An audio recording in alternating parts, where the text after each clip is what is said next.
Hi, everyone. Welcome back for Your Money Matters. I'm Angela Drell, publisher of the Bauman Letter. And of course, joining me are Ted Bauman, editor, and Clint Lee, research analyst. Now, we always like to remind you before we get started, if you want to check out the Bauman Letter, there is a link below, so please do so before it slips your mind.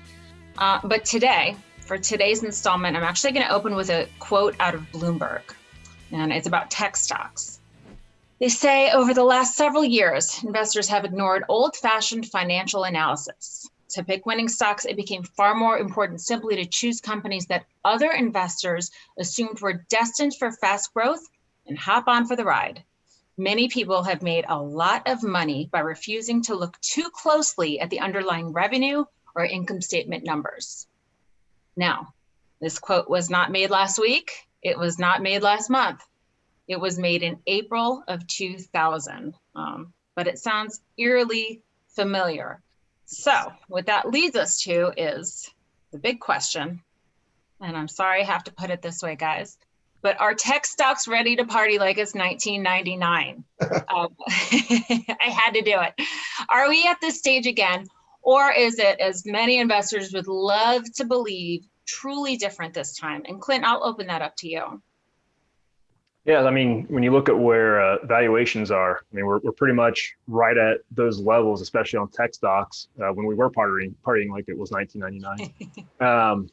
I mean, it helps to just kind of take a step back and think about the two components of valuations. I mean, a valuation is how much you're willing to pay for a share of earnings. And for a lot of these stocks, especially in the tech space, a lot of them don't even have earnings yet. But the other thing too is that price has been outpacing earnings growth. So we have seen some earnings, but price is just far outpacing earnings growth. And we've got a couple of charts to just highlight that point here. So one, just take a look year to date here at this chart. This shows the top two lines up here are tech indices. So we have the orange line is the NASDAQ 100. That's a tech heavy index. And then we have also the black line is the S&P's tech sector itself. Those are both up 30 to 35%. Once again, that's just year to date. And then you've got the S&P itself, the blue line, up about 5%. But then look at the green line. That's small cap stocks. That's the Russell 2000 index.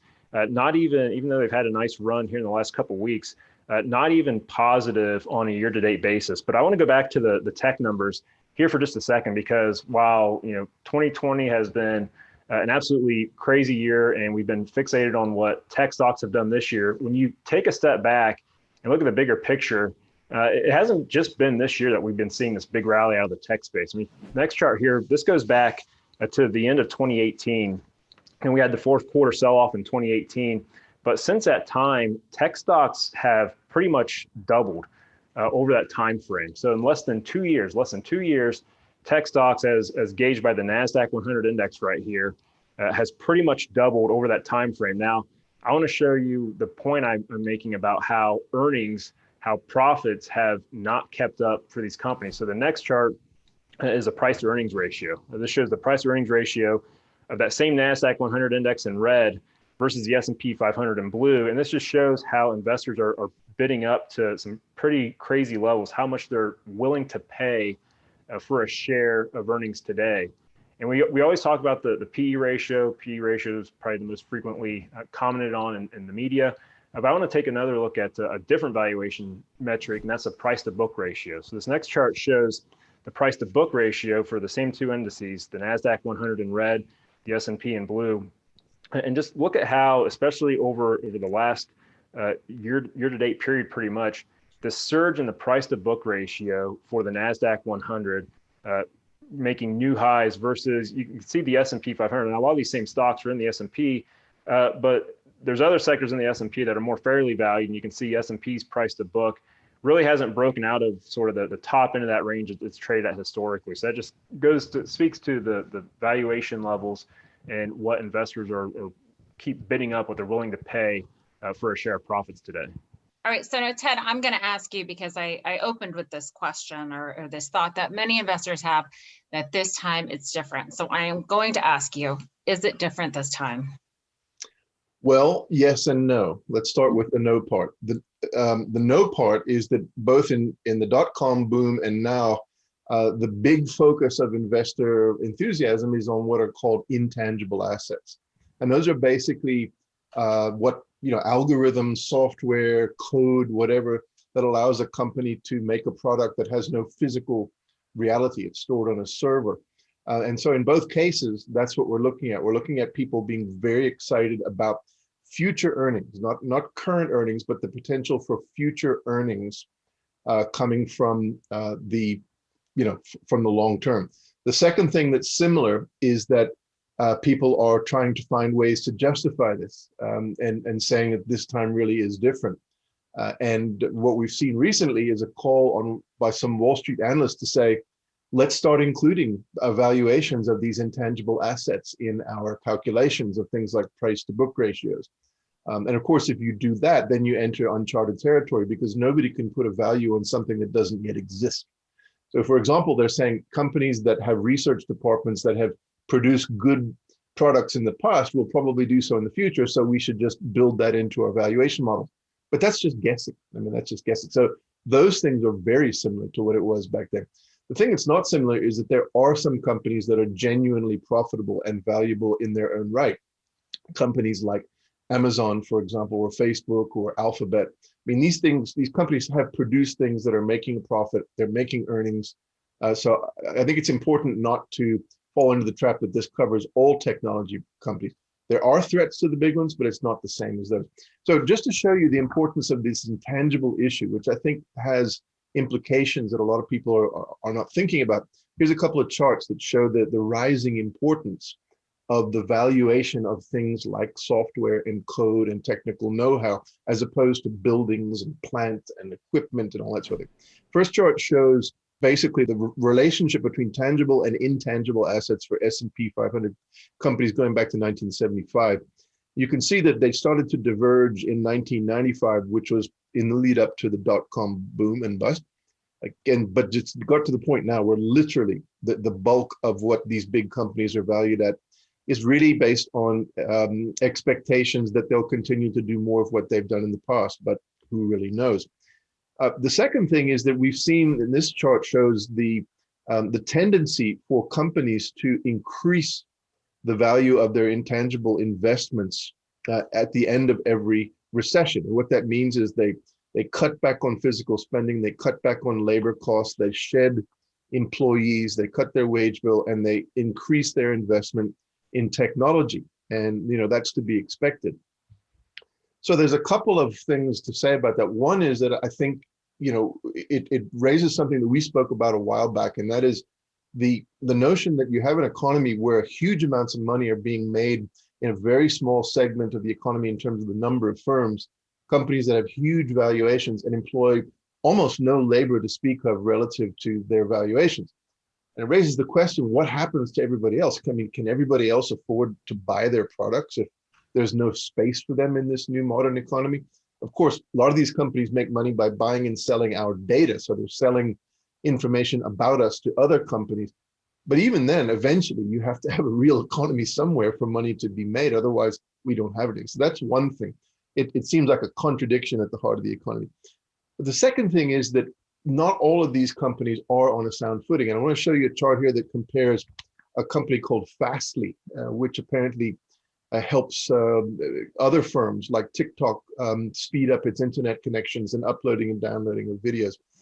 This chart shows the share price performance of Fastly, which is essentially just software, versus Texas Instruments, which is a classic technology company that actually makes stuff. They make semiconductors and they make stuff that that has a physical presence. So they have a plant, they have factories and things like that.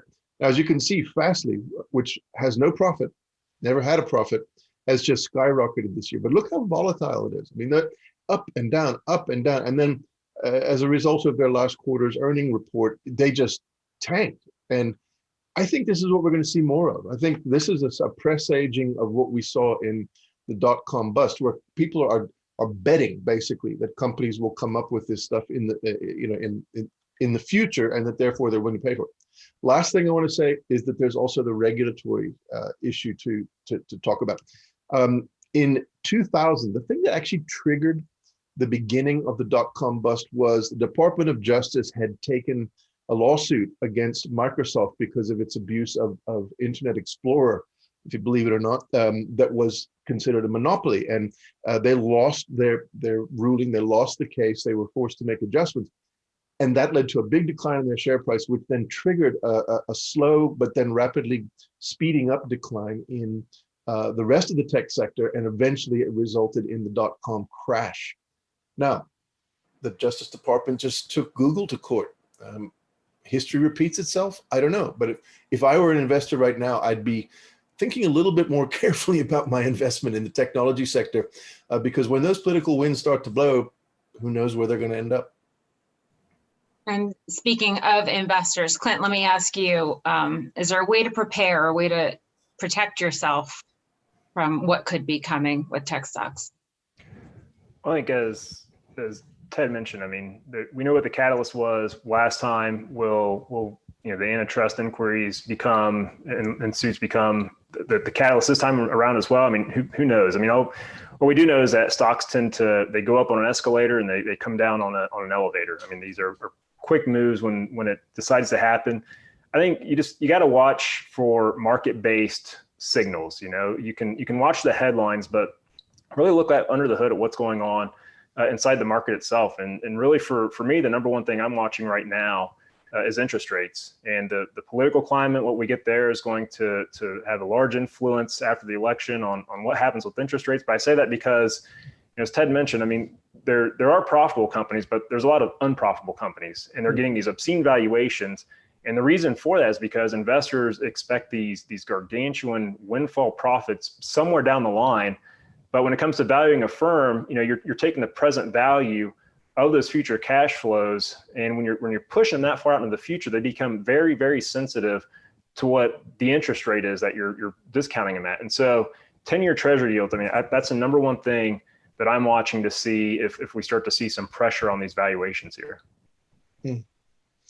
Yeah, I mean, I agree. I think Clint is right that those are the triggers. For me, the key thing is to look at the companies themselves. And here I want to just push back against people who say that we're always bearish. We're not. We hold winning positions in our portfolios, big wins, triple-digit wins. But we do that by looking at a company's actual business model and its product. We ask ourselves, is it a profitable business? Can other competitors enter that market easily? Is revenue increasing? Or is the company moving in the right direction? And I think people need to start looking at those things. I mean, we've seen with the case of Fastly how quickly things can reverse. We've seen with the electrical vehicle sector this year. We've seen companies like Nikola and Workhorse get bid up crazily and then come crashing back down. We've seen that with some of the solar energy companies also. People just say, hey, we're thinking of moving into solar. Their stock price goes up by 1,000% in a week. Now that tells me that a lot of people are primed to try to do what investors tried to do in the dot-com period. Now you got to look at the company. Is it a real prospect? Because that's going to become much, much more important, I think, in the next few quarters. Right. And there's always money to be made. And we do it. You mentioned pushback. I anticipate we will get some. So for those of you watching, feel free to comment below. Let us know what you think. We look forward to seeing those, good and bad. Ted, Clint, thank you very much. I'll see you next week. Right, take care. Bye-bye.